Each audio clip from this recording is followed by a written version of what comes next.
We will request our invited guests to just reserve your time for manifestation later while we are still recognizing members of our committee. Yes. Thank you, Mr. Chair. For the part of the Special Committee on West Philippine Sea, we have us present today, Vice Chairperson Wowo Fortes and Representative Ramon Rodrigo L. Gutierrez. Thank you. That's all you. Thank you, Mr. Chairman.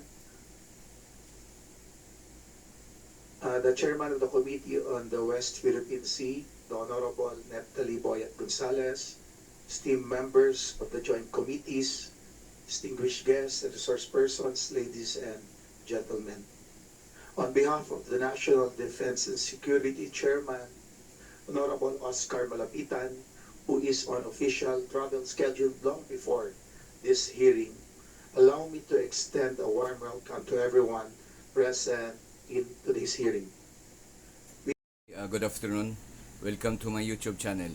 Isi-share ko lang sa inyo yung matagal ng 2 months 2 months ago tong hearing sa Kongreso tungkol sa alleged gentleman's agreement between former President Duterte and Chinese presidency. Okay, so kung ano man yung makalkal nilang katotohanan, kung meron man, pero yun nga, alam naman natin na kung ano man yun ay binawalang bisa na ng Pangulong Pangulong Bongbong Marcos, kung ano man, kung if ever there is. Pero so kung mapakinggan niyo yung mga introductory speech ng chairman nito dahil Special Committee on the West Philippine Sea, maano mo yung katayuan nila doon sa introductory speech nila, na pinanindigan talaga natin na ang West Philippine Sea, lalo na kung nasaan yung Ayungin Shoal, kung nasaan yung BRP Sierra Madre ay talagang nasa teritoryo natin, at ito'y hindi lang at ito'y sa atin. Kaya sinasabi nila dyan na sinasabi nito sa dalawang chairperson sa committee na to na hindi tayo ang nag-escalate ng tensyon sa West Philippine Sea, kasi atin yon. So pakinggan natin. We are here today to tackle House Resolution number 1684 filed by Representative Jefferson Konghun and the privileged speech of Representative Ramon Gutierrez relative to the claim of a gentleman's agreement between former President Duterte and President Xi Jinping. Top government officials already made pronouncements relative to the alleged gentleman's agreement. President Ferdinand Marcos Jr. said his administration has no idea about a supposed gentleman's agreement between the administration of his predecessor, Rodrigo Duterte, and China on the West Philippine Sea conflict, and stated, and I would like to quote, "I am horrified by the idea that we have compromised through a secret agreement the territory, the sovereignty, and the sovereign rights of the Filipinos." Unquote. Defense Secretary Gilberto Chodoro, for his part, stated, and I would also like to quote, "While we realize that accountability is important in the issue on whether or not a so-called gentleman's agreement was forged with China regarding BRP, Sierra Madre, and the Ayungin Shoal, we Filipinos must not lose sight of the fact that the main threat to our rights in the West Philippine Sea is the Chinese government's illegal activities." Unquote.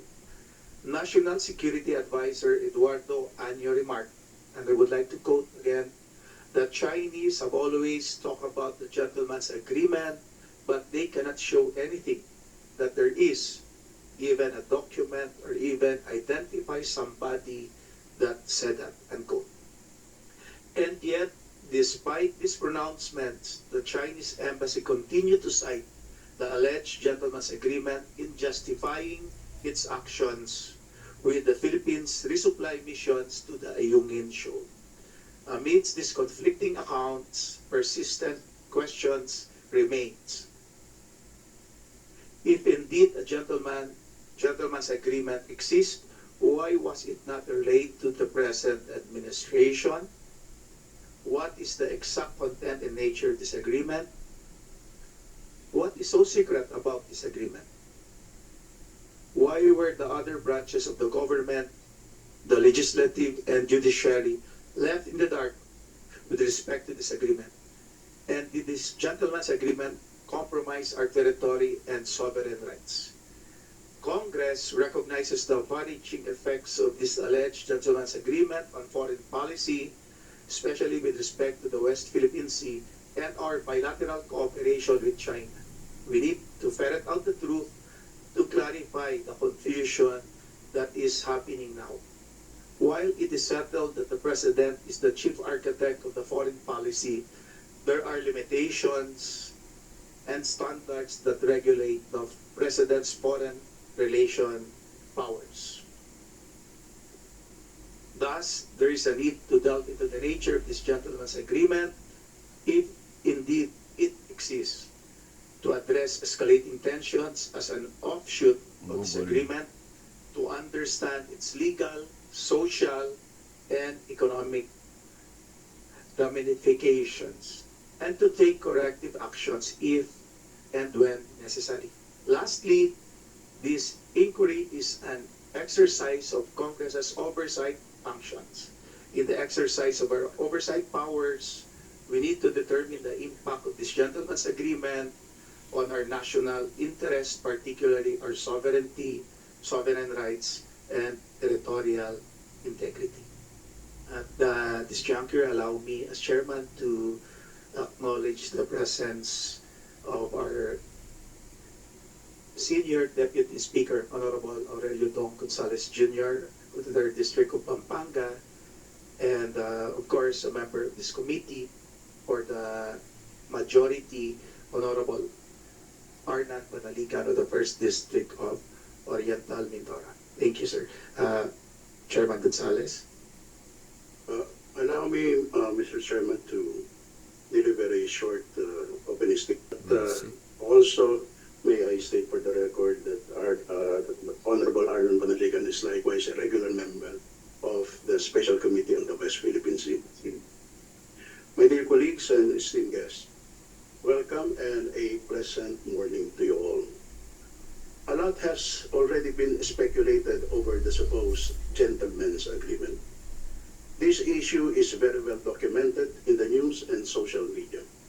In fact, I too have publicly stated my view on this subject, and I have asserted that this so-called agreement is constitutionally void and is therefore non-binding. It is also worth repeating that the Ayungin Shoal is well within our country's exclusive economic zone. This simply means that we have all the right to maintain and resupply our outposts in Ayungin, the BRP, Sierra Madre, regardless of whatever some might say to the contrary. And so we, the Filipino people, must not fall prey to the false narrative that it is our government that is causing the rising tension in the West Philippine Sea, when we are only protecting what is clearly ours to protect. Now, to facilitate our meeting, I will reserve my questions to our resource persons later during the discussions on the next item of our agenda. Thank you, Mr. Chairman. Thank you, Chairman Gonzales. Mr. Committee Secretary, what are the items in our agenda today?